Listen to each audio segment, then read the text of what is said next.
عرب کے اندر سال کے بعد عورتوں کا ایک میلہ لگتا تھا خانہ کعبہ کے پاس، صرف عورتیں اکٹھی ہوتی تھی، میلہ لگا ہوا تھا۔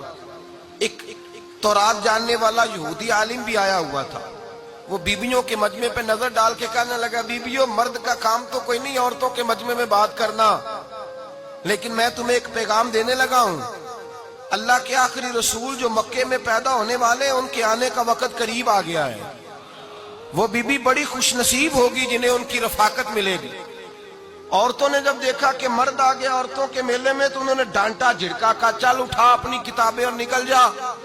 حضرت خدیجہ کہتی ہیں باقیوں نے ڈانٹا پر میں نے بات پلے سے باندھ لی، میں نے پلے سے باندھ لی اور میں انتظار کرنے لگی کہ اللہ کرے وہ نصیب میرے ہی ہو، اللہ کرے مقدر میرا ہی کھلے۔ آپ فرماتی میں تسبیح پڑھتی، درود پڑھتی، میں اس زمانے میں جو اللہ کا ذکر جس طرح ہوتا تھا وہ میں شروع کرتی، اور جب فارغ ہوتی تو میں التجا کرتی کہ اللہ میرے نصیبے کھول دے۔ کہتی ہیں آہستہ آہستہ آہستہ آہستہ میں حضور کی تعریف سننے لگی، آہستہ آہستہ تعریف سننے لگی۔ نبی پاک صادق ہیں، امین ہیں، سچے ہیں، دیانتدار ہیں، اس برے اور میلے معاشرے میں بھی وہ سب سے اعلیٰ بھی ہیں اور سب سے اجلے بھی ہیں، وہ سب سے پاکیزہ ہیں۔ میں سننے لگی تعارف، آہستہ آہستہ میں ان کی گرویدہ ہونے لگی۔ ادھر نبی پاک صلی اللہ علیہ وسلم اپنے چچا جناب ابو طالب کے پاس رہتے تھے، قحط آ گیا، حالات بگڑ گئے۔ حضور سید عالم صلی اللہ تعالی علیہ وسلم سے چچا کہنے لگے بیٹے اگر مال تجارت لے کے شام جاؤ تو بڑا نفع کماؤ گے، ہمیں ضرورت بھی ہے، اور اگر ہو سکے تو ختیجہ کا مال لے کے جاؤ۔ اور نبی پاک نے کہا چچا میں نہیں کہوں گا کسی سے جا کے، میں نہیں کہتا کسی سے جا کے، جو میرے نصیب میں ہوگا میرا رب خود عطا فرمائے گا، میں نہیں کہوں گا۔ مصطفیٰ نے تو نہیں کہا۔ حضرت خدیجہ رضی اللہ تعالیٰ عنہ کہتی ہے میں نے خود اپنی خادمہ کو بھیجا، میں نے کہا جا کے پوچھو تو صحیح کہ میرا مال قبول ہوتا بھی ہے کہ نہیں، پوچھو۔ نبی پاک صلی اللہ علیہ وسلم سے پوچھا، حضرت خدیجہ کی خواہش ہے کہ آپ مال لے کے جائیں، حضور نے قبول کر لیا۔ جناب خدیجہ الکبریٰ رضی اللہ تعالیٰ عنہ کے غلام تھے، میسرہ ان کا نام تھا۔ جناب خدیجہ نے ان کو ساتھ بھیجا، فرمایا تین باتیں ارشاد فرمائی۔ ایک تو فرمایا سارا رستہ غور سے دیکھنا میرے نبی کے ساتھ کیا معاملات درپیش ہوتے ہیں، ابھی اعلان نبوت نہیں کیا، فرمایا ذرا غور کرنا، میرے مصطفیٰ کا مطالعہ کرنا اور مجھے واپس آ کے سبق سنانا، وہ جو تم نے چہرہ بددعا کی تلاوت کی ہو ذرا مجھے واپس آ کے سنانا۔ جنہاں نے دل پر جانی ڈٹھا ہو اکھیاں ہی تک لیاں، تو ملے ہوں تے ساجن ملیا ہوں ناسا لگ پئیاں، ذرا جا کے نا تلاوت کرنا اور مجھے دکھ۔ اور دوسرا فرمایا تم میرے غلام ہو تو مصطفیٰ کے بھی غلام بن کے رہنا، میں سنتی ہوں کہ کردار کے، افکار کے، نظریات کے، عظمت کے بلند و بالا، وہ جیسے کہیں ویسے کرنا۔ اور تیسری حضرت خدیجہ نے نصیحت فرمائی، فرمایا محمد ابن عبداللہ صلی اللہ علیہ وسلم کی رائے سے اختلاف نہ کرنا، یہ چلتے ہوئے معاہدہ کیا، جو وہ کہہ دے سو کر جانا۔ غلام کہتے ہیں میں ساتھ گیا، باتیں میں نے سن لی، لیکن جب سفر شروع ہوا نا ابھی چند منزلیں طے ہوئی تھی، میں نے کہا خدیجہ آپ نے کیا نصیحت کرنی تھی، ان کے ساتھ جو رہے گا وہ ان کا غلام ہی بن جائے گا، ان کے ساتھ جو رہے گا تو اجے میرا محبوب نہیں ڈٹھا جن ویک کے چن شرماوے، جے رکھے ہاتھ پھلاں وچ ہاتھ نال پھلا رل جاوے، ادھی راتی چن چڑھ جاندے جدوں جلوہ فرماوے۔ مایا جو بھی ساتھ رہتا غلام ہو جاتا۔ میسرہ کہتے میں گیا، تجارت شروع ہوئی، کہتے ہیں نبی پاک صلی اللہ علیہ وسلم جب منڈی میں پہنچے تو لوگ قسمیں اٹھا اٹھا کے مال بیچ رہے تھے۔ اللہ کے محبوب جب گئے نا تجارت کرنے تو ایک آدمی کہنے لگا چلو معاذ اللہ بتوں کے نام تھے لات و منات، کہنے لگا لات کی، عزا کی، منات کی قسم اٹھاؤ، تو نبی پاک فرمانے لگے ان کی قسم اٹھاؤں جن کا میں نام لینا بھی پسند نہیں کرتا، ابھی اعلان نبوت نہیں کیا، اور فرمایا ویسے بھی میں قسم دے کے مال نہیں بیچتا، خریدنا ہے تو خریدو، نہیں خریدنا تو نہ خریدو۔ کہتے ہیں لوگ قسمیں اٹھا اٹھا کے پیچھے جاتے تھے، پر میرے نبی جس سے رخ پھیرتے تھے وہ نبی پاک کے پیچھے ہو جاتا تھا۔ ماتے کئی گنا زیادہ نفع کمایا۔ ہم رستے میں تھے، حضور ایک درخت کے نیچے آرام کرنے لگے، ایک عیسائی راہب غار میں بیٹھا تھا، نکل کے آ گیا، مجھ سے کہنے لگا مجھے وہ جانتا تھا، میں سرا یہ کس کو ساتھ لائے، یہ کون ہے؟ میں نے کہا اہل قریش کے ایک معزز آدمی ہے۔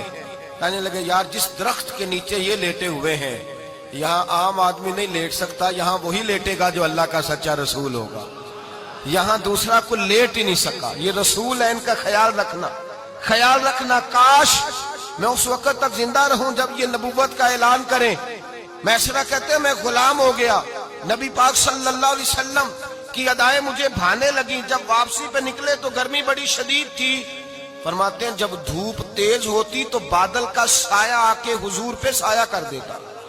بادل کا ٹکڑا نبی پاک پہ. اللہ جانے کہاں بیٹھ کے لوگوں نے کتابیں پڑھی ہیں جو کہتے ہیں 40 سال کے بعد نبی بنے تھے. پتہ نہیں کہاں بیٹھ کے کتابیں پڑھی ہیں. ہم نے تو جو سیرت پڑھی ہے وہ بتاتی ہے کہ تیری حیات پاک کا ہر لمحہ پیغمبر لگے، ہر لمحہ پیغمبر لگے. یہاں تو وہ لوگ جو کئی سال پہلے 20 اور 25 سال پہلے حضور سید عالم صلی اللہ علیہ وسلم کی رفاقت میں رہے، وہ اعلان کر لوگ پتہ نہیں کہاں بیٹھ کے کتابیں پڑھتے ہیں، کہاں بیٹھ کے. میرے نبی پاک سے صحابہ نے پوچھا حضور آپ کب نبی تھے؟ فرمایا ابھی آدم کی مٹی گوندی جا رہی تھی، ابھی آدم کی مٹی گوندی جا رہی تھی، میں تب بھی اللہ کا رسول تھا. میرے بھائی نبی رحمت سید عالم صلی اللہ علیہ وسلم کے غلام حضرت ختیجہ کے غلام کہتے ہیں واپس آیا. اور پہلے بھی کئی دفعہ حضرت ختیجہ کا مال گیا تھا، بڑے نفع آئے تھے، پر جو نفع اس سال آیا وہ پہلے کبھی نہیں آیا تھا. کہتے ہیں مجھ سے حضرت ختیجہ کی سہیلی بھی بیٹھی تھی، میں بھی آ گیا. اور جناب ختیجہ کی سہیلی کہنے لگی چل مال کے بارے میں کچھ بتا، کتنا بکا؟ میں نے کہا مال چھوڑو، مصطفیٰ کی سنو.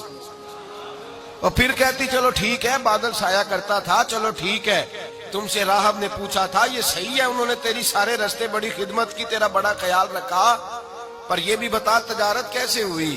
تو میں سرا کہنے لگا زندگی میں نے بھی ساری گزار دی ہے، پر اس رسول کے ساتھ 4 دن ہی گزارے ہیں. حد ہو گئی مجھ سے، اور کچھ نہ پوچھو، اور کچھ نہ پوچھو. آ میرے دل آمنہ کے لال کی باتیں کرے، اور کچھ نہ پوچھو، بس ذکر ان کا چھیڑیے ہر بات پر، اور چھیڑنا شیطان کا عادت کیجئے.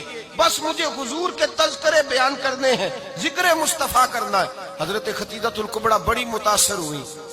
کہتی ہے مجھے درجنوں لوگوں نے پیغام نکاح دیا تھا، پر میں نے سنی نہیں تھی. میں نے نفیسہ کے ہاتھ پیغام بھیجا. میں نے کہا میری عمر 40 سال ہے، ان کی 25 سال ہے، اور میرا احوال اور طرح کا ہے. وہ شہنشاہ ہے، جا کے پوچھو تو صحیح، بھلا میں قبول ہوتی ہوں؟ پوچھو. نفیسہ کہتی ہیں میں آئی تو وہ خاتون جن کے لیے لوگ بڑے بڑے قریش پیغام دیتے تھے، پیغام لے کے آئی. تو رسول پاک نے عجیب رنگ بیان کیا اپنی سیرت کا. جب میں پہنچی میں نے کہا ختیجہ نکاح کرنا چاہتی ہیں؟ نفیسہ کہتی ہے میرا خیال تھا کہ کوئی اور ہوتا تو کرسی سے اٹھ کھڑا ہوگا، فوراً کہے گا اچھا جلدی کرو بات کرو. جب میں نے آ کے کہا نا حضور ختیجہ نکاح کرنا چاہتی ہے، تو نبی پاک نے میری طرف دیکھا، فرمایا وہ کہتی ہیں کہ تم کہتی ہو؟ کہا وہ کہتی ہیں. تو حضور نے فرمایا ٹھہر جاؤ، میں اپنے چچا سے پوچھ کے بتاؤں گا، میں مشورہ کروں گا، میں پوچھ کے بتاؤں گا. آج بچوں کو کچھ سبق بڑے یاد ہیں. کہتے ہیں پسند کی شادی کرنا حضرت صاحب ناجائز ہے؟ پسند کی شادی کرنا کوئی ناجائز ہے؟ اور میں نے کہا بھائی صرف ایک ہی جائز چیز رہ گئی اور کوئی شے جائز نہیں. یہ ایک ہی جائز چیز ہے جس کا فتویٰ سارے نوجوان پوچھتے پھرتے ہیں، سارے رانجے بنے پھرتے ہیں، مجنوں بنے پھرتے ہیں، سارے مئی وال ہو گئے. اللہ پاک کو ہدایت کی توفیق عطا فرمائے. سارے اس بری لت کا شکار ہو گئے. او بھائی نبی پاک سوائے خدا کے کسی کے پابند نہیں، لیکن میرے مصطفیٰ نے اپنی امت کو یہ درس دیا ہے کہ جو بڑوں کے شفقت کے سائے میں چلتا ہے اللہ اس کی مدد فرمایا کرتا ہے.